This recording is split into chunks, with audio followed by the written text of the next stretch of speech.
All right, E. Well, welcome to episode 2 of You as our well. Rated E podcast. Yes. How are you feeling about the first episode? I'm optimistic. I don't know how the views will go, but hopefully. Are you wanting us to get a lot of views, or when we talked about our goals, you really didn't talk about I think reaching a big audience would be cool. Yeah, just reaching a big audience and what do you help. think that big audience has to learn from us? What not to do. What not to do? Think we're that bad, huh? Maybe not that bad. A few things like what to do, like the love that we share Yeah. and the relationship that we share. I mean, my goal is to do nothing more than spend time together and laugh together. And just in the past hour tonight, the amount of times we've laughed and talked after the microphones cut off and after the videos, and then your sister getting over here. Like, that's what I'm really enjoying about it, is that it's a Friday night at 9 o'clock almost, and this is what we're doing with our time. We're not all downstairs on our phones ignoring each other. We're doing this, and it's, to me, a great way to spend time together. So And we're not yelling at each other. not yet. Not yet. We'll see. The episode just started. Yeah, that's true. Only a few minutes in. Okay. Well, so at the beginning of this episode, can I ask you to pray for us to get us started? Sure. All right. Please proceed. Lord, I pray that whatever you have in store for this podcast now and in the future, that you would let that happen and that you let this reach the biggest audience and the people that need to hear this the most. And I pray that you keep us safe as we continue this podcast and that we keep an open mind to each other and that we don't get too angry with each other. In every fight. Amen. Amen. I don't plan to get angry with you, and I think all 4 people listening be very happy to hear that prayer. So we'll see with our expanding empire. In the hundreds of thousands in the future. Yes, with our We're going to be like Mr. Beast. $20 microphones Yeah. that we're crushing it with, and the technology that doesn't work very well on our phone. So, you don't know what this episode is about. No, I haven't read it yet. You haven't read it, so I have notes. And That's not good. last time we covered what it was like to be my son in this house, and so I thought that this time I would talk about what it's like to be your dad in this episode. And so I took some notes, and then I have some questions, and we'll see where it goes. So I wanted to start off with and talk about a little bit about what my goals are for you as you grow into young adulthood and becoming a man. And a lot of these things have been my goals since the beginning, and things that we've been working towards. So first of all, my number one goal for you is that you become a man who loves the Lord. And I think that you are off on a great start to that. I feel like watch you go about your week from serving in church. A lot of people may not know that you get up at 5:15 in the morning on Sunday mornings to go help set up church, and you're there at 6 in the morning with a whole bunch of dudes, and you're not the only teenager, but there's not a lot of teenagers that come help. Just a There's few. 3 or 4. 2, 3. Yeah, depending on the week, right? And so I think that that's really awesome. And obviously those are just works, but it's an outward expression of your faith, I think. And I see you on Wednesday night at the youth services and what you do there, and the friends that you make. And so to me, it's important that you grow to be a man that loves the Lord. And I compare where you're at now in your life to where I was at 15, and you are so far ahead, right? Like so far ahead of where I was in my faith journey. So it makes me proud to see that. So also part of my goals, I would like you to have integrity, to be dependable, and to be a hard worker. And so as we talked in the last episode, a lot of the expectation setting that we do and things like that are all centered around having you become an adult who exhibits these qualities of integrity, dependability, hard work, doing what you say that you're going to do, right? I think that a lot of people, even in industry and being around adults at work, I see a lot of times that people don't live with these kind of qualities, you know. So, are there any others that you would identify or think about as I'm talking through those? I think what like a few that I want for myself are like hardworking, having a big heart towards people that are in need or my family. Patience, I think, is a big one as I get older. Well, I do have this whole other section on my paper here that say things I'm proud of you, but we'll get to those in just a minute. We'll finish off these. You said something along the lines of reliability. Was that dependability? Dependability. So that's big for me. Then obviously. You want to be somebody who's viewed as dependable? Correct. I think that that's very important as you get older, as you maybe get married, if you can find a girl to we'll see. Put up with you. It's not going so well so far, but we'll get there. You're 14, bro. You got plenty of time. I told Mia 24, you can wait the same. It's fine. 23. You don't need to be in a hurry. Believe me. I know your mom had you at like 18 or something. So yes. She was in a hurry. Well, she was ready to get you. She was ready to get you into the world. It was a different time and place, and we'll talk about that in a 70s. Later episode if when we get to that. You're talking about the 70s, right? It was the 70s, yes. Does that make you feel old? I am old. How old are you now? 48 now. 48. Yes, sir. Almost 50. So you have your own, I'll just set this down. You have your own topics for this episode, I see. So you want to take us in a different direction? I could be flexible. How do you feel about being almost halfway to 100? Like, that's a century. You know, I would tell you that I don't know that I've ever been in better shape physically than I am now. I've learned a lot in the last few years that has been very interesting to me and eye-opening. I would tell you that one lesson I have learned has hit me smack dab in the face in the last 3 to 5 years is that things aren't always going to work out on your own timeline. So I've told a lot of people in my men's groups and things like that that I always thought that I would quit playing soccer whenever I felt like it, or I would achieve things on my own timeline. And it's been very interesting having shoulder surgeries and having knee problems and things like that, that life comes at you fast. And 48 to you probably sounds old. When you are 48, your brain doesn't feel like you're 48, but my body feels like I'm 60. And so it's just, you know, you hear of folks that have a car accident and maybe somebody passes away or something happens unexpectedly in life and an illness comes your way and it just hits you out of the blue. You know, we just heard today somebody that we're close with at church and had a medical emergency, and those just happen and they come at you out of nowhere. So the men in my family historically haven't lived very long, and so for me, that's right in front of my face right now. So you probably weren't expecting such an in-depth answer. You're probably just trying to make fun of me being old and grumpy, but that's what I've been thinking about the last few years. Follow-up question. Proceed.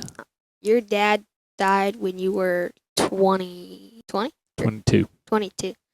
Has that made you more inclined to be, has that made you want to be there for me more and be in better physical shape, having that happen in your life? So him dying earlier is just one piece of a reason for why I try to be the dad that I want to be. So I'm not saying that I am the dad that I want to be, but it's a continual work in process and something that I think about a lot.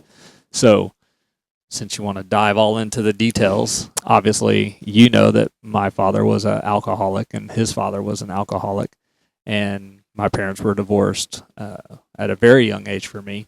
And so since a very young age, I have always wanted to make sure that as a father, I'm there for my kids. And so I would tell you that I probably swing even too far the other way into almost idolizing fatherhood and making sure that I focus on that intently and try to be the best dad that I can be. And that involves showing up. And so in our last episode, you talked about, Mia getting more attention than you, or you not feeling like you get the attention that you deserve. I feel like I try very hard to make sure that I'm there for you. And I can't be there for her activities as much as because I've been there for yours. But as a dad, not having my dad around as much definitely makes me want to be there more for you and your sister and your mom. Really, it's important to me that your mom and I model a relationship for you guys, so that whenever you decide to get in a relationship and perhaps get married, that you know how to treat a woman, and for Mia, she knows how she should be treated by her husband, right? And so there was a lot of instability, I guess is a good word for how I viewed my dad and whenever I was young, and so I want to make sure that I'm providing a stable environment for you guys to be raised in, making sure that you know you're loved, most important. And to be clear, I know I was loved by my dad and my grandfather and that side of the family. I know I was loved, but how they showed it is not always how I show you guys, right? And so, you know, for a long time, putting you to bed and reading you stories, or actually sang to both of y'all when y'all were babies. We sang a lot. You should do that again. We're not going to do that again. But lots of hugs, right? Like even whenever you get mad at me or vice versa, always try to at least hug, and physical affection is important for me with you guys, so that y'all know how much you're loved. Because going back to something we talked about earlier, I could get hit by a bus. Any morning I'm going to work could be the last time you see me, or vice versa. And so anytime anybody's going anywhere, I want to hug. I want to tell you I love you. I want to hear that back before we go, because we don't know when our time's going to come, right? And so definitely my experience with my father has a lot to do with how I parent now. And I think that a lot of men can relate to that as well. Okay. I know since it's a father-son podcast, we will have some younger sons.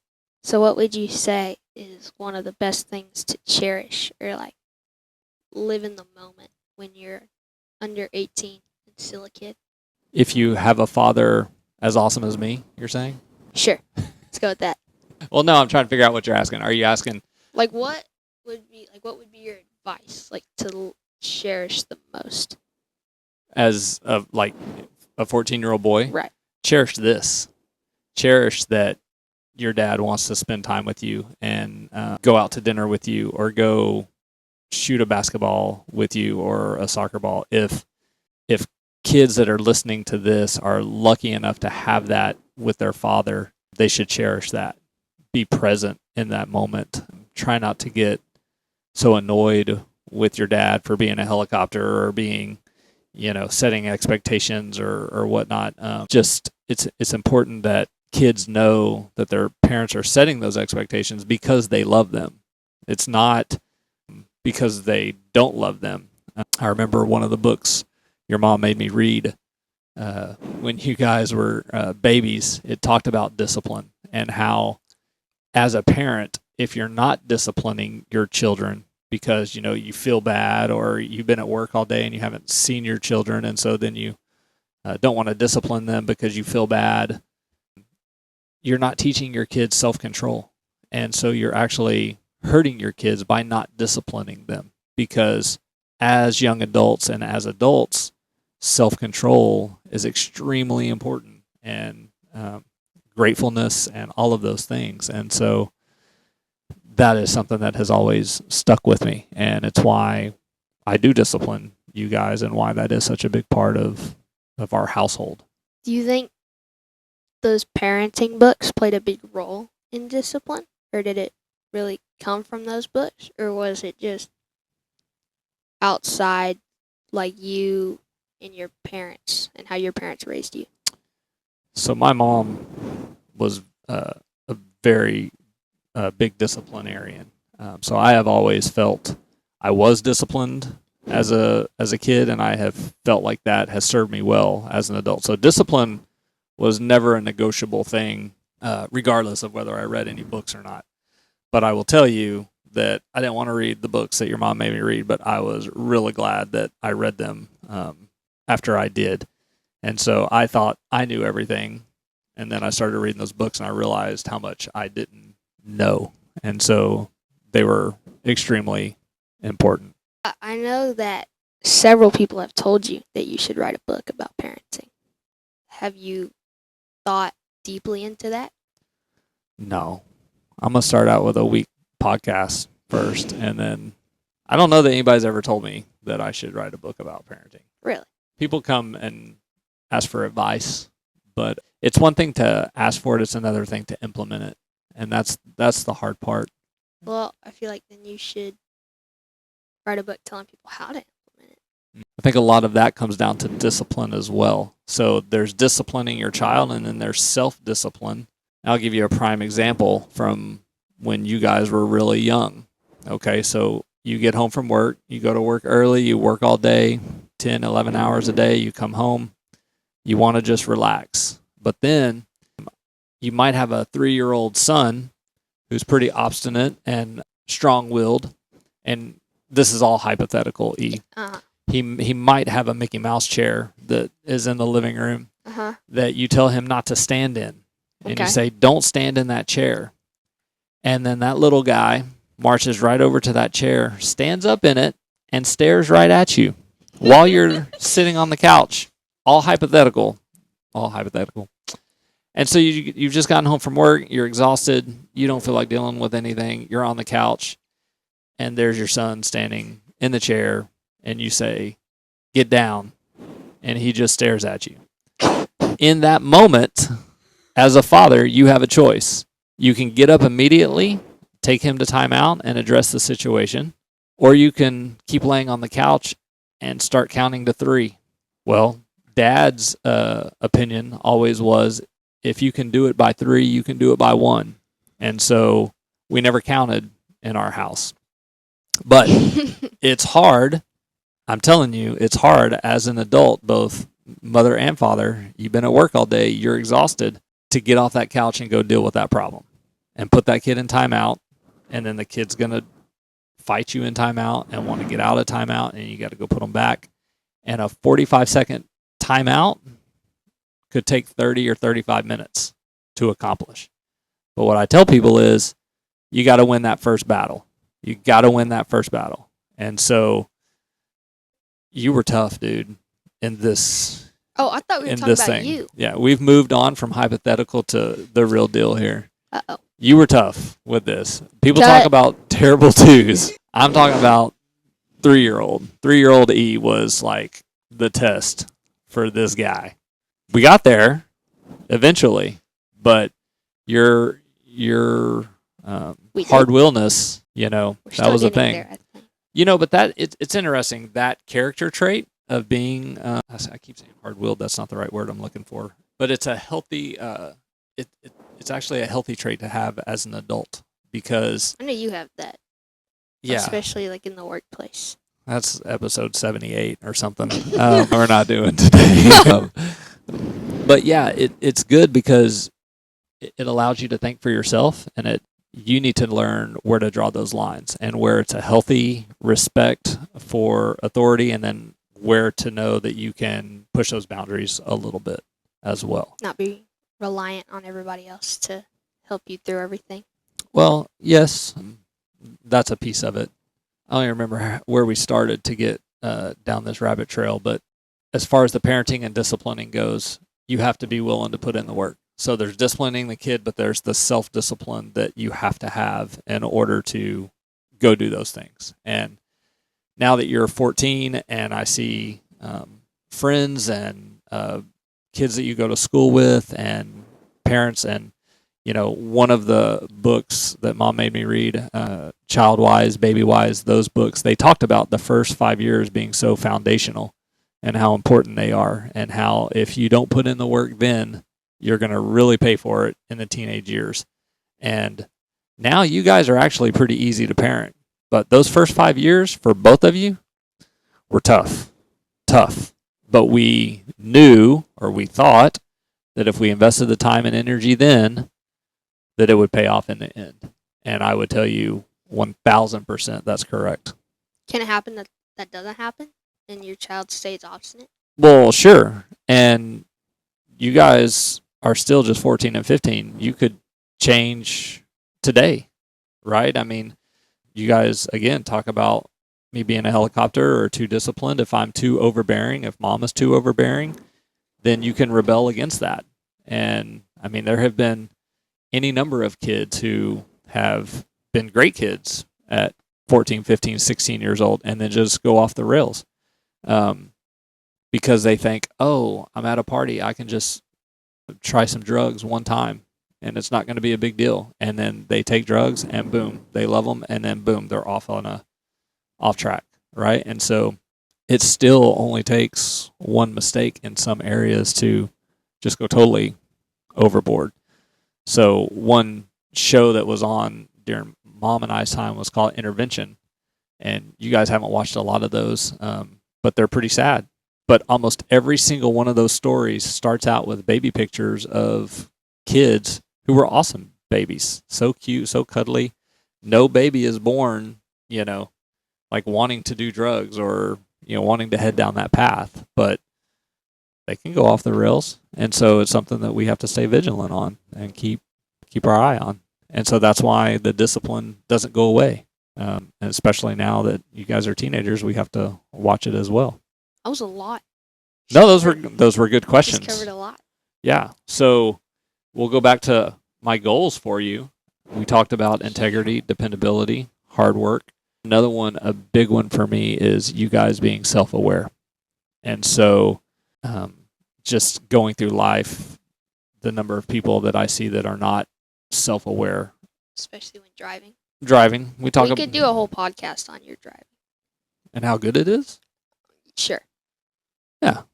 Excellent. Let's go with that.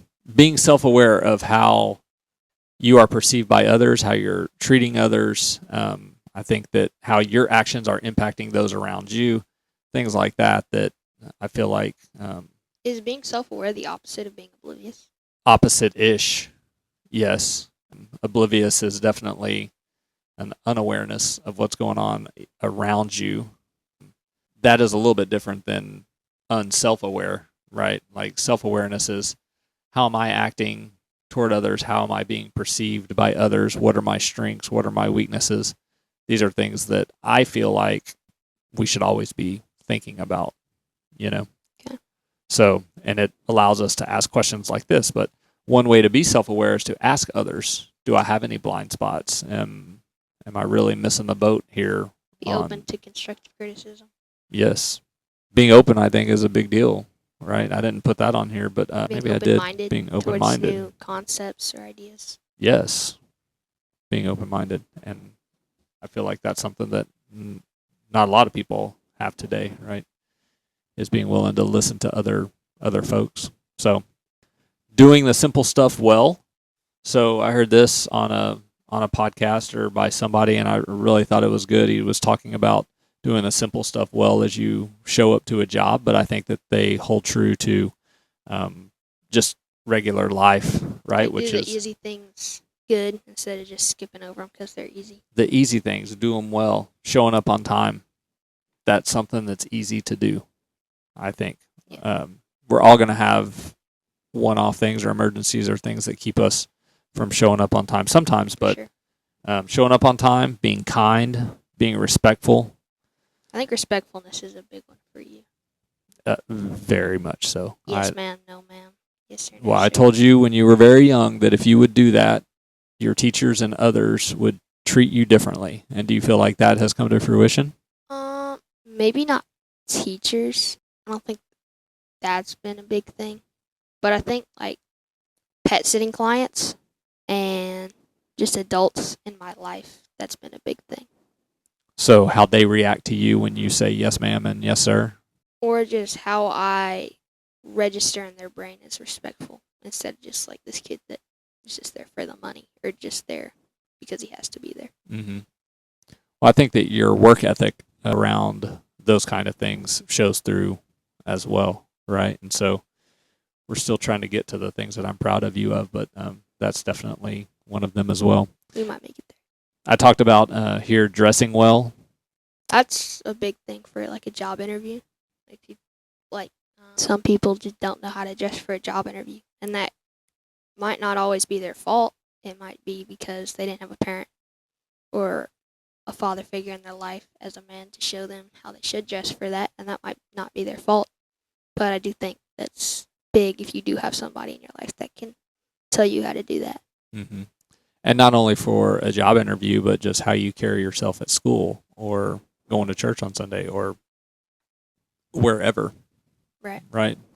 Not like dressing like Mia for the first podcast episode. Right. Yeah. Okay. We got it. So yeah, then I had listen and be open-minded. So let me tell you, because this is the part that I wanted to get to, the things that I wrote down that I'm proud of you of, because I feel like that doesn't just come up very often. No. And I feel like you sometimes think that I'm not proud of you, or that maybe I don't hold you in as high regard as what I actually do. Okay. So I'm very proud of your faith. And we talked about that earlier. But not only your faith, but how willing you are to show it. You can wear it on your sleeve. You're not ashamed of it. You're not trying to hide it. You're a Christian. You want people to know that, and your actions typically show that, right? Typically. Well, we all have our moments. I also wrote down your respectfulness of others that I think is important. I try. We covered that as well. I wrote down your school work ethic, which I think is really good. Your heart for others and how much you care about people, I think really shows through. I think respectfulness is tied to that as well. It's a... Like if you have respect for somebody, if you care for them, you'll be respectful to them, and you'll respect them more if you care for them, I think. Yes, but I think that you have a heart for people that even you may not respect. Yeah, I'd say that. Because I think that that's part of your faith. I feel like you got that from your mom, your heart, and I'm so thankful that both you and your sister got the heart piece from your mom. Yeah, forgiveness too. Yes. So yeah, just how much you care about others, and that shows through in your pet sitting, I think, right? And your clients can see that because you spend more time than you're required to over there. Or should.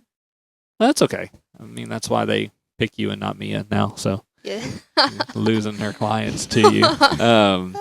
Let's see. So what else here? I wrote your passion for things that you like trading soccer cards and soccer and those kind of things. So you definitely can show your passion. And then I wrote down your handshake, your manners, and your ability to look someone in the eye when you talk to them, which a lot of teenagers are not capable of doing or don't do. And so I feel like it's really awesome to watch you do that. And I feel like that's an area that your mom and I have got many comments from adults on. So I know earlier we went to test drive cars, and the sales guy shook my hand, and I didn't look him in the eye. And for the whole rest of the time we were at the dealership, I was just like, this dude does not think I'm a good person. This dude does not like me because I didn't shake his hand and look him in the eye. Well, it's interesting. Why do you internalize that like that, do you think? Because it's a big deal to me. But there's a difference between like, oh man, I should have looked him in the eye. I forgot to do that this time. And then taking that jump or that step to, well, he doesn't like me or... Well, I think it was just like I got self-conscious about it, about what he thought about me as a person. And I think that ties back to, what was it you said earlier? Self-awareness. Okay. I think. Well, I do like that you're self-aware enough to think about that, but then to me, that's one of those things where I was like, all right, I screwed that one up. I got to do better next time. But then I don't think you need to jump to like, oh, well, he doesn't like me or he thinks I'm not a good kid or, Right. I don't think you need to go there. So, well, E, that's about all the time we have for this episode. I really want to thank you for your thoughtful questions and engagement, and just really want you to know how proud I am of you, not only for the work that you've done in this podcast so far, but then also those things that we talked about. So with that, we'll sign off and we'll see you on episode number 3. Sounds good.